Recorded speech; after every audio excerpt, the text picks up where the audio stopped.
My boyfriend is guilt-tripping me into moving in with him, despite knowing my cat is dying, and wants me to pick him over my cat to prove I care about this relationship. Posted by you/catthrowaway1235. I, 24F, have been dating my boyfriend, 26M, for a little over a year now, and he really wants me to move in with him. There's just one problem, and it's my cat. My cat is 16 and dying. The vet says it would be unwise to expect him to live beyond 6 months. I've had this cat since I was a child, he's been there for me through everything. There are a few reasons I don't want to move. 1. Moving is really stressful for cats, and I don't want to cause any unnecessary stress for my old boy. And 2. My boyfriend has a fairly energetic Rottweiler, and my cat has never been good with dogs. He was almost killed by one when he was 2 years old. We had to amputate his leg because it was so badly crushed and injured. I understand that my boyfriend wants me to be close to him, I want that too, but is it really so much to ask for a few months until my cat passes away? It hurts me so much that he keeps calling me unfair and not committed to this relationship. I am committed. But my longest friend is dying, and I want him to be comfortable. He doesn't seem to grasp how important my cat is to me. He has never liked cats and even made the joke, when he's gone, I will finally be your number one man. I don't know how to handle this at all. Any advice is welcome. Relevant comments. Commenter. If he has a dog, how can he not understand what it's like to love an animal? Ops response. He doesn't think cats actually have emotions or anything. He's one of those people who think cats are evil and dogs are a saving grace, which was fine before. I understand that not liking cats is almost as common as liking them. Update 1 day later. First off, let me say I'm still shaking, so if this is a rambled mess, I'm sorry. All your kind words from yesterday made me cry, thank you all so much. I thought I would give some backstory on how my boyfriend and I met. It was through a support group, as I mentioned. Growing up, until age 7, I had a very abusive dad. When I was 7, he tried to kill my mother and me. Luckily, the cops intervened and took him away. My mom charged him, and he was put away. When the trial was done, we moved, and my mom gave me Mumu, don't judge the name, I was 8, from a local shelter.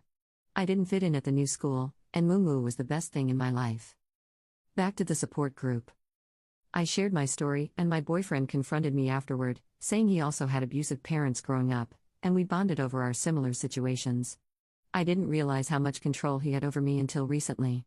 He convinced me to stop seeing my therapist, and we also stopped going to group. He used to tell me what to wear and how to style my hair, it's very curly, and recently, I've been straightening it because he would always say it looked better. A few hours ago, I invited him over for lunch and to talk. Luckily, Mumu was in my room sleeping. I told him what you guys said, mentioning that if it were his dog, he would be upset.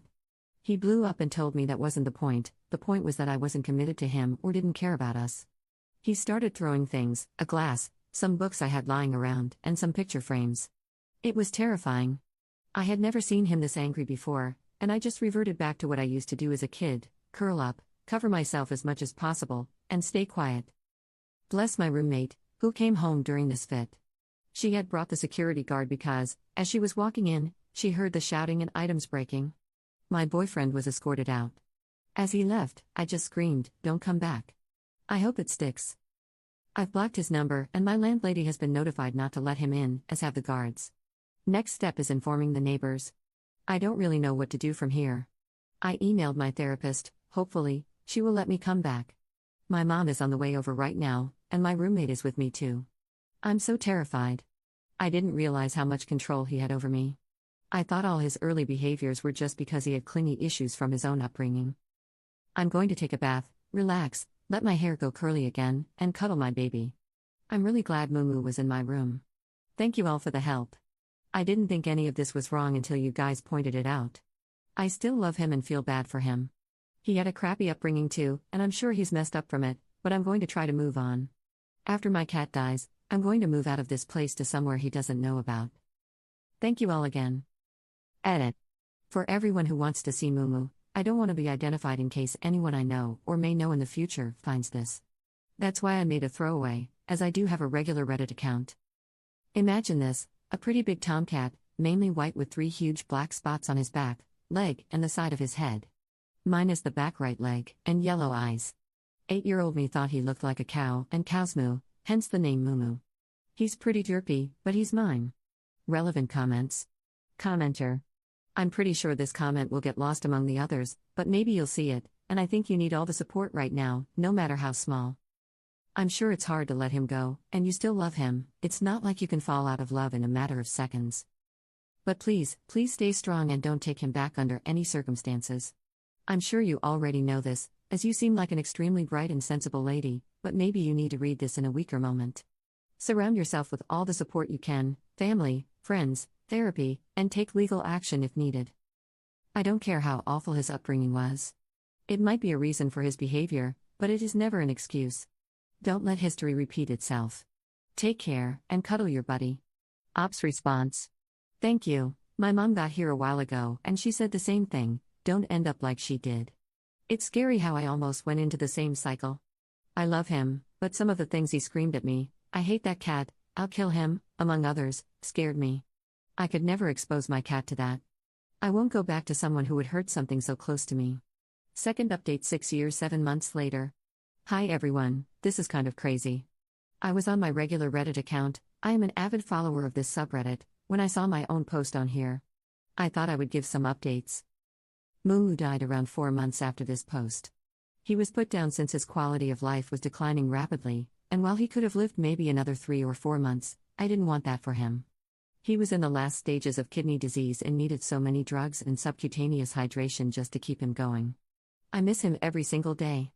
I still have his ashes with me, and I make sure to keep him in a sunbeam on the window, that was his favorite thing. Regarding my ex. The embarrassing part is that I still felt so bad for him for so long. I saw a comment on the original post that said it sounded like I was just looking for validation that his behavior wasn't okay, and I think that's true. Besides controlling my hair, he also pretty much decided everything in our relationship, what we did together, what we ate, and the shows we watched. It seemed so small at the time that he never wanted to go to the places I picked or listen to the music I liked. He always had a reason at first, but then eventually, it was just because he didn't want to do those things. And for some reason, I let that happen. I did try to go back to that therapist and the group, but even after I told her and them what happened, I felt unsafe being there.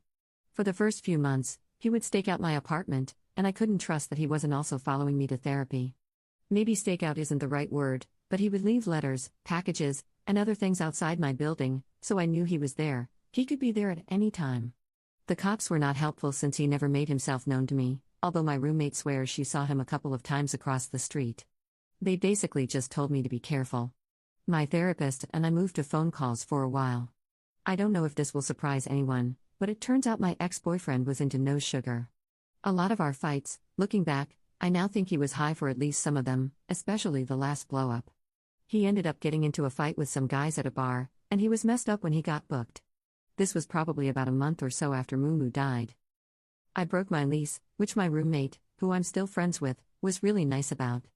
I moved back in with my mom, who lives in a different town, for a few months before finding another job just one town over from her. This was her suggestion. She wanted to keep an eye on me and make sure I didn't let him back into my life. She was, and still is, my rock. He got out after only a few months for good behavior, and while he didn't know where I lived, I am extremely thankful for my mom. There were times when I'd hear that his experience had changed him, through people I knew, and I would think, maybe he has changed. I was so lonely without Mumu. My mom shut those thoughts down every time. She would ask me things like, even if you go back, what then? You get married and have kids? Do you think he would be a good father? It was sobering to think of what I experienced as a child being repeated. Eventually, I steeled myself with the help of a new therapist, recommended by my old one, and worked a lot on my self-confidence, on what I deserve. When COVID hit, I had a lot of time to break down parts of my life I hadn't before. I've tried being in relationships since, but there was always this underlying feeling of stress in each one. About 2 years ago, I realized that I think I'm asexual. Sex was always so uncomfortable for me. Even when it was physically enjoyable, I never really wanted the act. I just assumed this was trauma and a fear of intimacy. That's what most people and therapists had told me. I am currently in a relationship with a lovely person, and we are both asexual. We do kiss, but we rarely ever move beyond that. With them, there is no expectation for more. They also come from a less than happy childhood. They were in the foster system, but that isn't my story to share, so I won't. Just know that I am happy. We have been together for a year, and they are so considerate and kind. They bring me flowers at least once a month, make sure I can express myself, encourage my interests, and actually want to hear about them. Most of all, they love my curly hair, and they love cats. I never adopted another cat after Mumu. I think I was terrified for a long time that if I did, they could be used against me. My partner has 2 cats, whom I love. We are currently trying to work out moving in together. My place has a better location, but theirs is larger. We've decided to try and find a completely new place together that we can both agree on, but the process for rentals right now is horrid. There have been 2 places so far that we applied to and didn't get. Anyway, my life is going great. I still have lots of trauma that I live with, but I know I can get back up when I fall. I have people I love who also love me. I probably won't respond to any comments, and I'll most likely delete this account in a few days. I don't need it anymore. But before I did, I thought leaving one last update was called for. Thank you for all your kind words and for helping me find the confidence to get out of that relationship. Much love to everyone.